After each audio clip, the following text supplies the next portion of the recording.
Welcome to the podcast where we focus to improve your mindset through informal conversations with peers and friends. Whether you are here on insight, motivation, or just to hear two people talk about life, you're in the right place. And trust me, you won't want to miss this one. I'm your host, Colt. Joining me today is Justin, who has a passion for filmmaking, is a loving husband, a father, and friend. I had the opportunity and pleasure to work with him at an audiovisual company here in Colorado Springs. Over our time together, we shared like mindset ideas on self-improvement and daily routine. Well, let's get into it. How's your day, man? Oh, it's been great. Awesome. It's been great. Thanks for having me here. We were talking earlier, this is your first podcast, correct? Yes. All right. Yes. We'll do a little cheers to that, a little coffee cheers. And I want to welcome everyone watching and listening. So, yeah, man.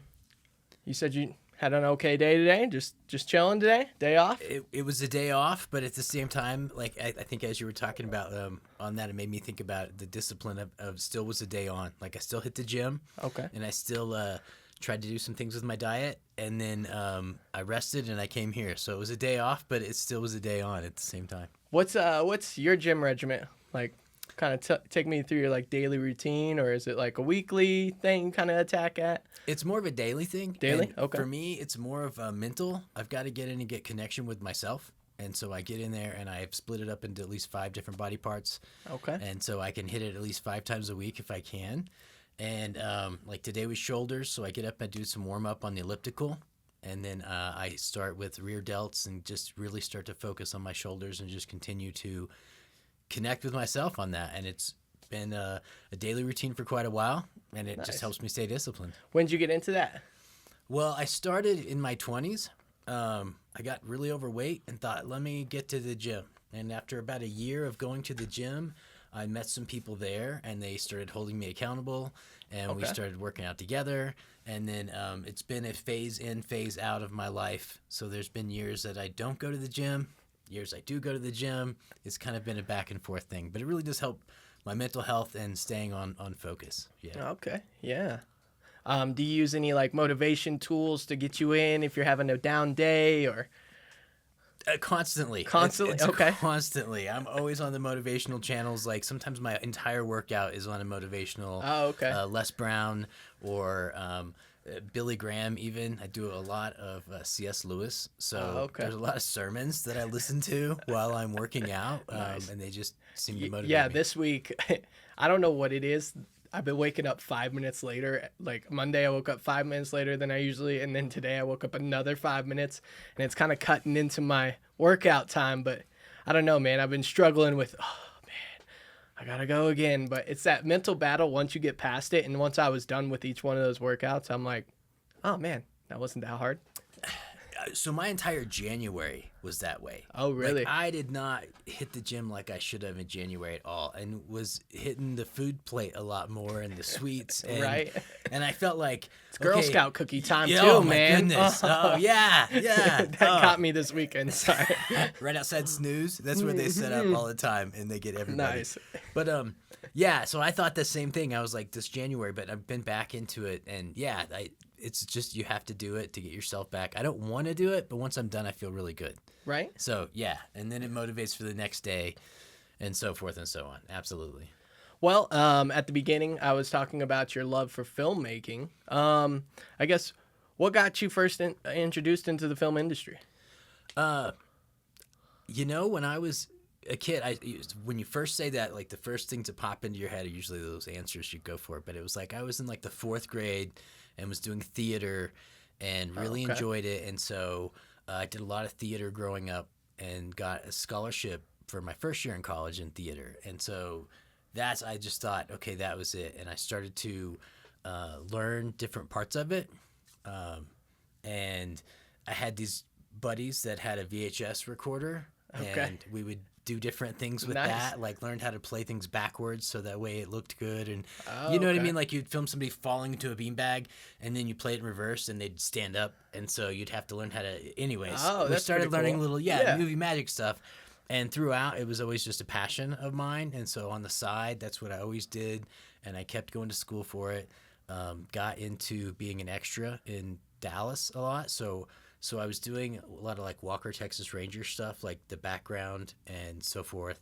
And Before you go there, Yeah. let's take it back to when you were a kid and you were in theater. Yeah. Did you have a certain like play that you remember that you were like, oh man, this is what I want to do? Was there a certain like event or anything? Because I remember growing up, I hated that class where you had to like act a scene out or something. But now I'm in front of a video camera, which is kind of funny. But that broke down my social anxiety a little bit when I did those, because I would always try to go for like the guy with the most lines, even though I hated that. right, I would right. for some reason mentally be like, I want to be that guy, and then when I get up there, I'm like, I have to talk in front of all these people And like, start it off and right? everything. Yeah. And like, what's the first line? And I think that's is that everybody goes through that they need to be that leading role. Right. Like I don't know what that. Yeah. I don't know. I think I felt that too in high school. I did not get cast as Curly, and I was crushed. Like Really? in Oklahoma, the Curly, like yeah. And I got this like 3 little side roles that didn't have speaking parts at all, and so I was like totally crushed. So when I went to college, they did Oklahoma again, and I got cast as Curly, and I felt a lot better. I learned throughout that I was a better supporting actor than I was He was like the writing leading his role. teacher. Yeah, I was. I told you totally- so. I was I like- told you. I was hoping somebody would tell her, like, "Oh my gosh, he did it at the college level." That's funny. That didn't. I don't. Yeah. Now I hope it's all good and everything like that. But that was like one of those that I was like, oh, so excited to do that one. That was fun. Nice. When I got to college, I got to play Wilbur in Charlotte's Web, Okay. and we toured schools. Did you have throughout to dress Oklahoma. up? Yeah, so I wore like pink unitard, like Okay. pink tights, and had little what are the propeller on my hat? Yeah. Okay. I had hair back Nice. then that was parted in the middle, and I have it on VHS at home. But we toured all these schools. Oh, that's and awesome. Afterwards, the kids would come up and they were honest. Like if they didn't like you, they told you, and if they liked you, you know what I mean. And there was so many kids that were just like fascinated that I was like, this is it. You know what I mean? Yeah. Anything to take their minds off of the day for that hour or whatever it was. Like I was like, this is it. So that was a big point for sure. You said you were extra. What film or like video project were you like first part of that was a big production?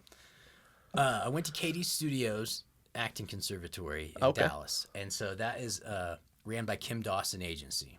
So when you're in that school, you kind of automatically get a little bit of leeway to things. So I got to get into Walker Texas Ranger, and then they did the reunion movie, and so I actually got to be in that film unaccredited. But it was a good, Still, yeah. You know what I mean? Really like to learn the industry of, okay, you're going to come sit in this room for 12 hours and then you're on, or you know what I mean? Because you're waiting for the film and they've got to do it again. And they got all these different things are happening. So I did that.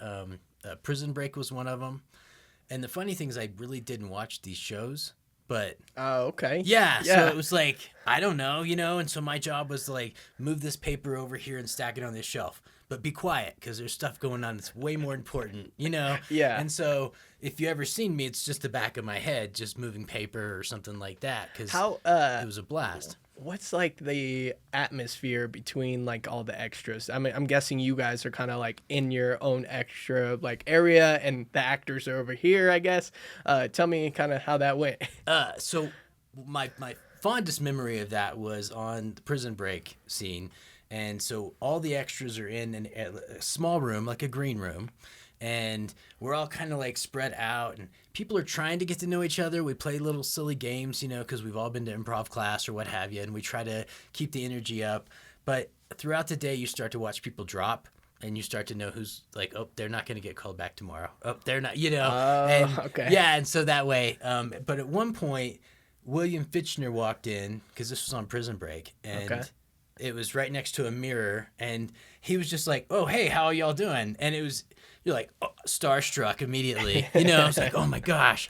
And he sat down and had the lady do his hair, and then was like, "See y'all out there," and was out. You know what I mean? And so it pumped everybody up Right.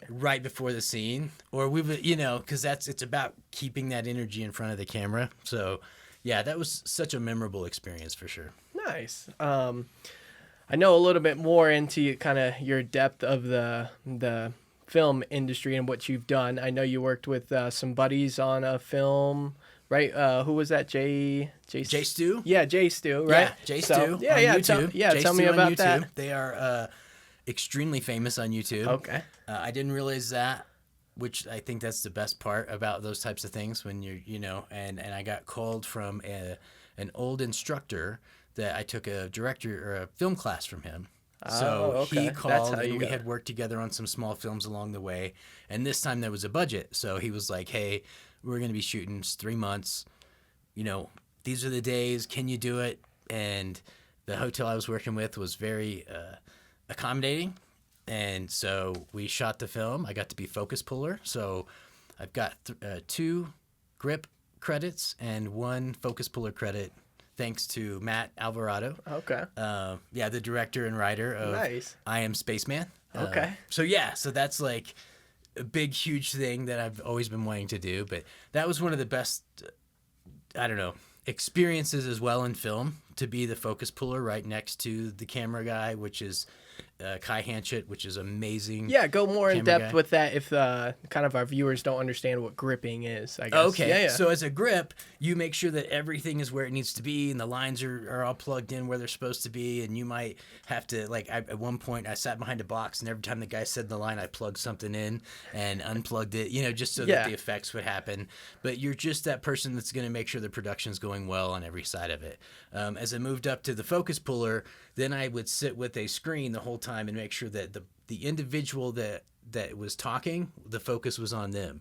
So as Kai was the camera operator, he would be having them in frame, and I would be making sure that everything that was in frame was in focus. Nice, yeah. So that's what we did the whole time. So I was on his hip the whole time as things would happen throughout the whole film. So yeah. If you were given the opportunity, someone presented a film, and you could be like the main video is where you would want to be, right? Yeah. If you were the main camera guy, that would gone.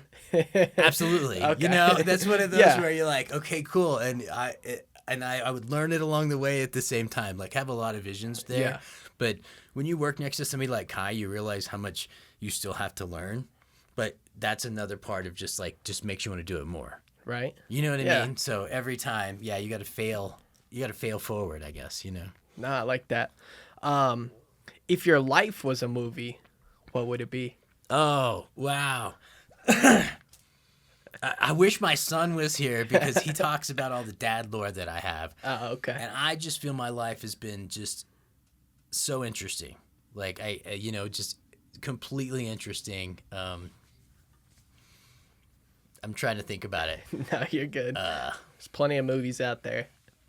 I know, right? And it's almost like Big Fish or something like that, or The Secret Life of Walter Mitty. Oh, yeah. Something like, so many little Life of Pi is what my wife would say, something like that, to where it'd be like, they wouldn't believe you if you told them, but it's just been that fun. Yeah, for sure. Okay. Regardless of what time period or whatever you're in, what would be a project that you would have wanted to be on? Movie. Oh, wow. Any type of thing. That's pretty cool. Like the Hoover Dam comes to mind because I think it's one of the most giant things on the planet. I know that's so weird. That's crazy. No, but Memento would have been a movie that I would have loved to have been a part of, or the Alien series, any of the alien stuff. Like I could. To be honest with you, I don't know if I've seen Memento. One of my favorite films of all time. It was my first. Now I'm drawn. Who did Oppenheimer? I know, right? I can't remember his name now. Yeah. He did Interstellar and he did Inception. This is where we need a fact checker. Jamie, I know, Jamie. right? This is where, so anyways, it was one of my first films of his that I watched, and I love Guy Pearce as well, and he's in it, so it was just, But, things like that, because they make you think, and they really put you in that spot, but, and then the alien stuff, I'm all about Ridley Scott. Oh, okay. Any of the Ridley Scott stuff I would be about. Yeah. So going back to your childhood, that's when you fell in love with the theater and then just the film industry. I guess take me through your childhood and kind of where you were born and raised, man. Wow, I was born in Beaver, Oklahoma, which is in the panhandle of Oklahoma. Okay. Little tiny town. Which is funny. And my dad's in the oil field, so we didn't stay there long, but we traveled in that Midwest area. So like Guyman Okay. to Liberal, Kansas, to all these areas in that area that didn't seem like a whole bunch going on. Just the plains. Yeah. And I think because of that, we moved so much that I didn't find the friendship groups. Oh, okay. And so I played alone a lot. And so I think that really helped in the whole theater aspect or whatever, because it was self-entertainment or what have you on that. Yeah. Yeah, that it's one of those. And so I moved quite a bit. So I think the longest we was anywhere was like 4 years at a time. So then it was like, well, okay, bye, and Yeah. so that, it was one of those that really helped get into that. So I think that was part of just my own, the whole theater thing with that when it made sense. Yeah. So then whenever it was like, okay, it's time to go audition for theater and take a scholarship, like it was no brainer. It was like whoever was, what I mean? I feel like that would make you a better outgoing person at first, because you were always, okay, you left that group of friends. Now you got to try to make some type of friends, even if they're not friends, just a social type of environment. So it'd be easier to kind of transition into theater where you're always just kind of up front, upstage. So, yeah, that's interesting. Yeah. Huh. No, that's funny when you think about it, but you don't usually connect the dots until you look back on it and then you see it. Like, I think going through it seemed kind of like an uphill battle. Like, you know what I mean? I was kind of an ornery kid, and I ran away from home, and I had some issues with my dad and stuff like that. And I think that had a lot to do with it, was trying to find a social circle. And so then theater kids are a little rambunctious at times and ornery, so it can be, you know what I mean? It was hard to handle at the same time, so it wasn't easy on any of us, you know what I mean? But it set me up for what I feel like a different stability later. Okay.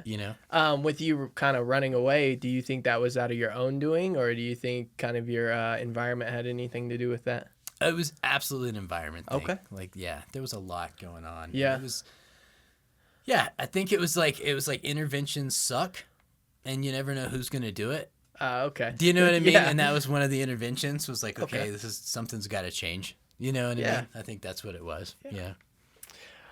What's a moment in life that changed everything? This is a big question, deep, so I'll let you kind of bite on that. It's my wife. Like, absolutely. Okay. Yeah, absolutely. And I'd love to give you a specific moment, but it's like the moment that I knew that she wasn't going to give up on me. Because I was having some issues with substance abuse and so forth. Okay. And most likely because that failed. So we'd been married 10 years. Let's go back to the I know, right? kinda Been married, great beginning. marriage. Things are awesome. Love is things. I was coaching gymnastics, and so I was gone a lot and traveling a lot. And I think I felt too big for my britches.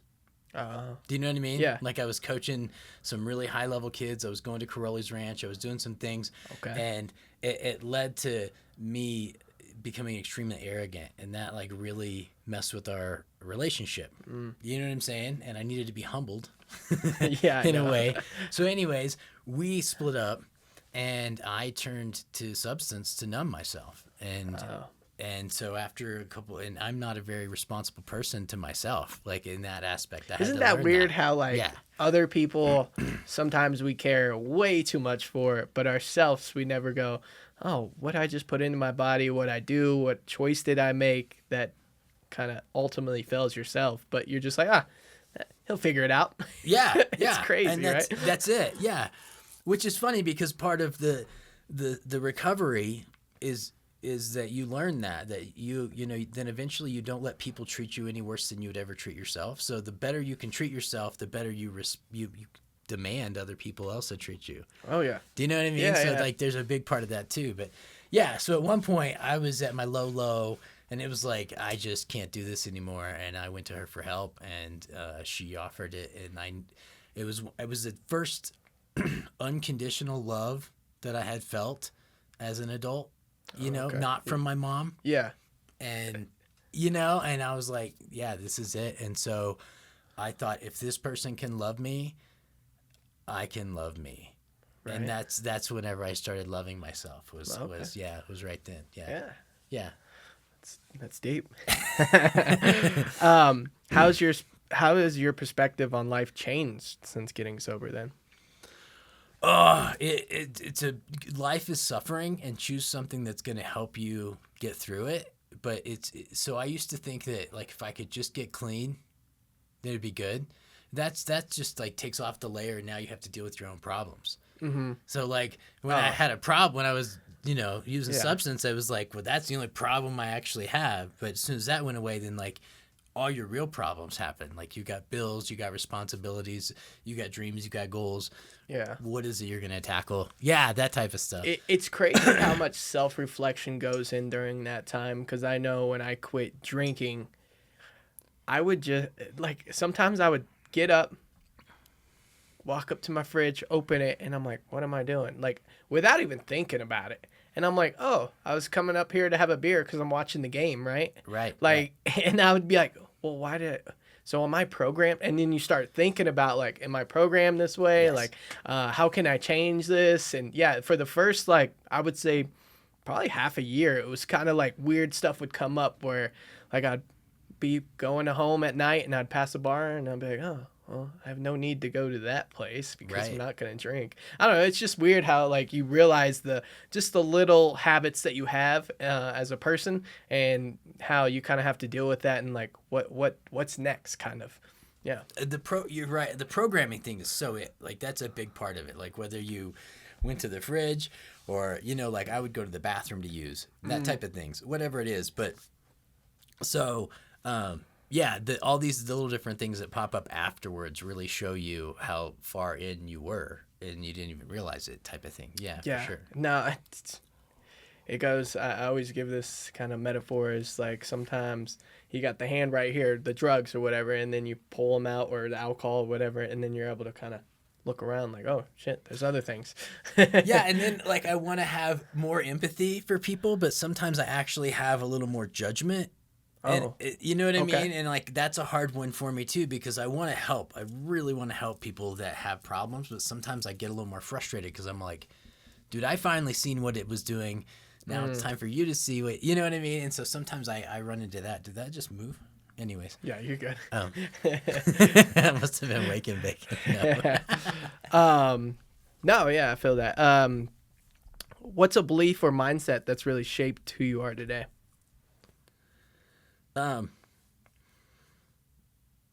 This is funny. I think the thing is like, we were born here, we were put here.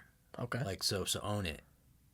Like I think that I walk around and there's a lot of people that they're trying to fit in, and it's like you earned that when you were born here. You know what I mean? Like you fit in. Like you're here, and just own it and stop trying to have people see you or look around or whatever. Like you're the flower in the garden, or you're the tree in the forest, and something like that. And it's a double-edged sword, because my wife says that a lot to me, because then I have small talk issues. Okay. So you know what I mean? Elaborate on that. So I don't know how to small talk a lot of times with brand new people. Oh. So I'm like, just getting to know people sometimes can be a little bit like, I think I was like in my face, like putting my hand in my face on that. Sorry. But getting to know people can be very difficult sometimes. And then also the fact that I like kind of own my space can kind of come off as like, well, who's this guy think he is? You know what I mean? Okay. It's like, it's not that. It's just that I'm not in any danger either. And you know what I mean? Yeah, but yeah. I don't know what to ask people, because I don't have any like giant knowledge on things. I think that's better than small talk, because sometimes small talk just is like the mundane, just like day to day, just like, how's your day? What's the weather? Yeah. And then like most people, if you try to have an engaging conversation with them, they're going to open up a lot more, and that might help their day. Like, that's how I see it sometimes. Agreed. But it is hard, because like most people are programmed, especially with social media, where they're just like, don't want to interact anymore. Yes. I feel that more and more lately. Yes. So yeah, and I'm more into talking about what do you believe, how you feel, what's going on, those types of things. What motivates you? Other than the weather. And I mean, I know it's like it's important. It's something we all have in common. But like I think we always have more in common, and we're just not searching for it. So Felt that you've grown from, I guess. Like, is it just emotional based, where you said you don't have a trigger effect, or is it more like you have more loving compassion? I guess. Yeah. I would say all of the above. All of it, just kind of. I feel like I've gotten smarter in certain ways. Okay. I can comprehend things better, but my emotional intelligence has really risen beyond. Okay. So yeah, I for myself compared to what it used to be, I think I used to be a very angry individual, but I think that's like a generational thing, if you will. Okay. I think my dad was very angry, and it was like, so that's what I saw. Like, that's how you get your ways. You get angry with people. And now it's like I try a different approach sometimes, I guess, if you will. Yeah. Yeah. So you think that was engraved from your father then? Yeah. Okay. Yeah, I think you have to unlearn a lot of your own programming as well whenever things happen. And it's like, this is one thing I talk like with my son about, who's 31, but we still talk about like, your parents did the best they could, and then you still have to continue raising yourself whenever they're gone too. Yeah. And so sometimes they were, even though it was the best they could, they did mislead, or they did not do the best, that would be for your future self. So you have to unprogram and reprogram those things. So you talked about that anger. What would be one attribute you think you took from your dad that you still hold today? I would say the determination. I mean, it's still one of those. It's still determination. Like, I still want to push forward, but now I find a different route. Okay. He was just always pushing forward. He just was that type of guy. Yeah. Okay. Yeah.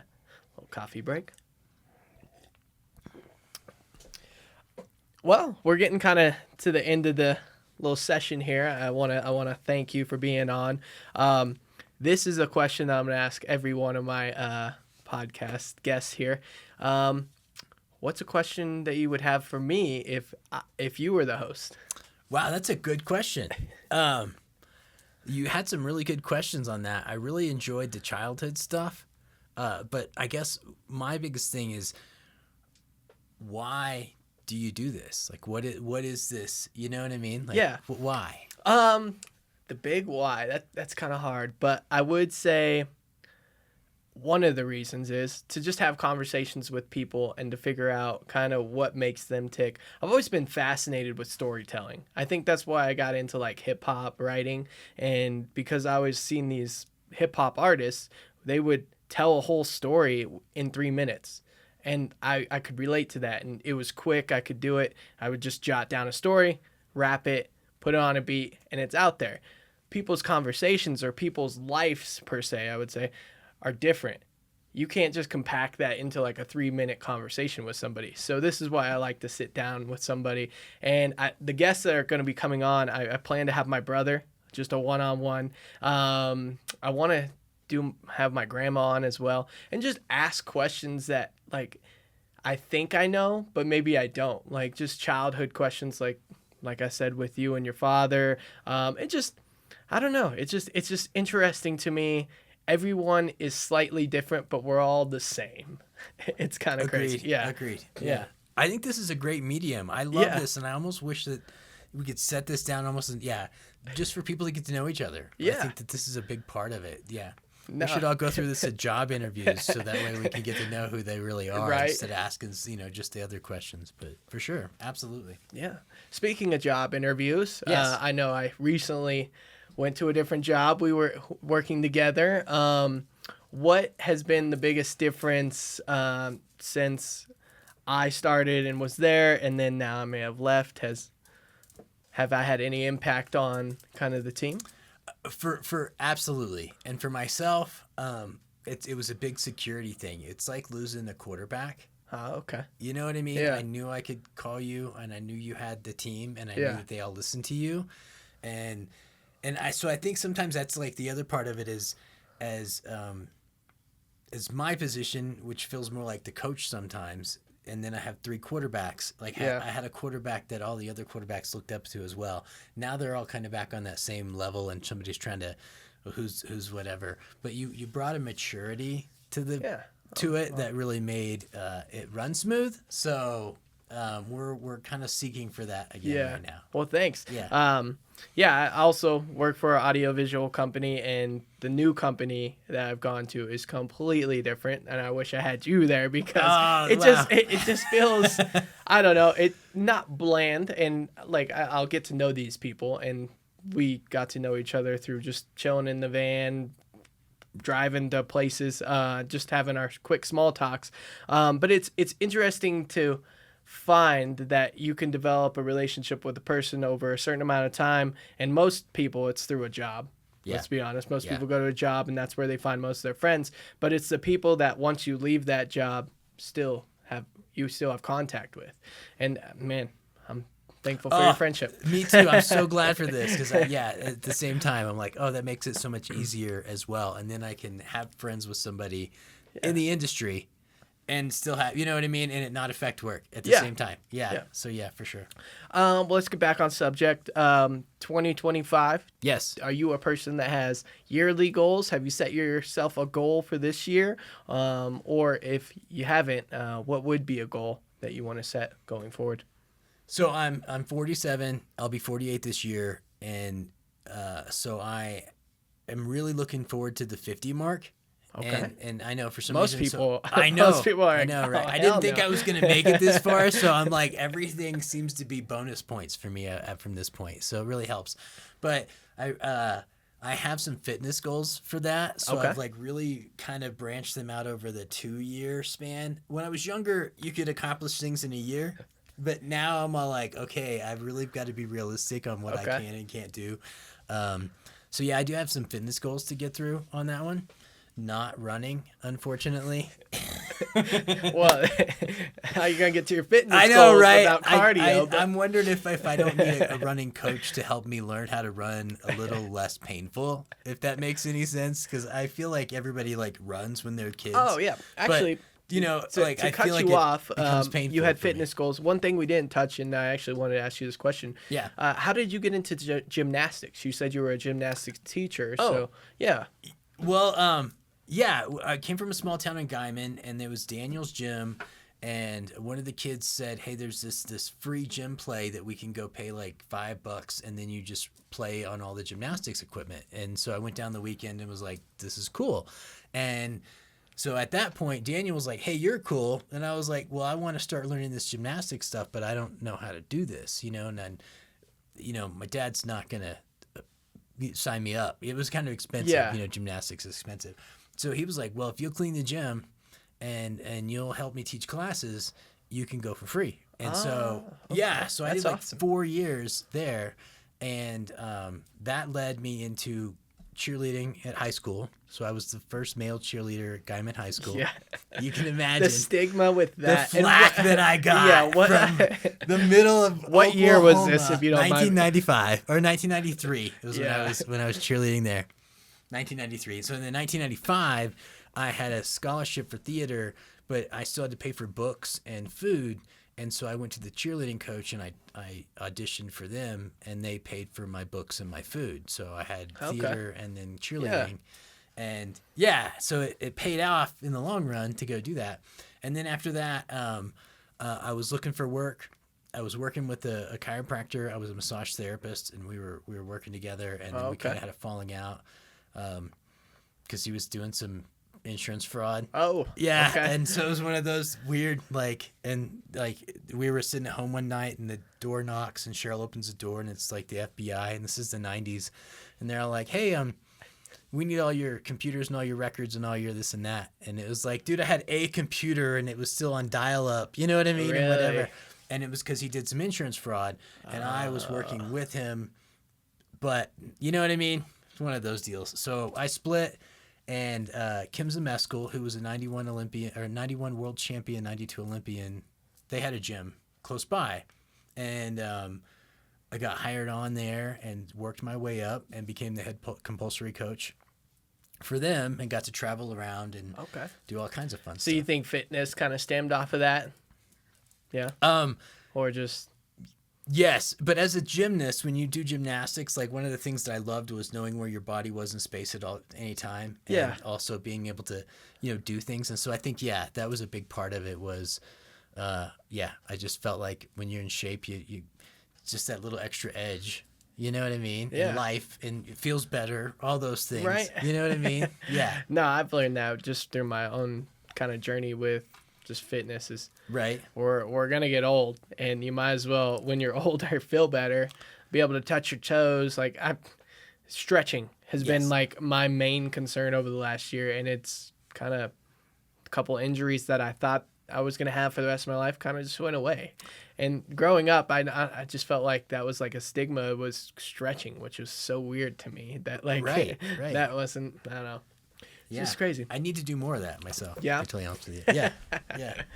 Well, thanks for being on the show.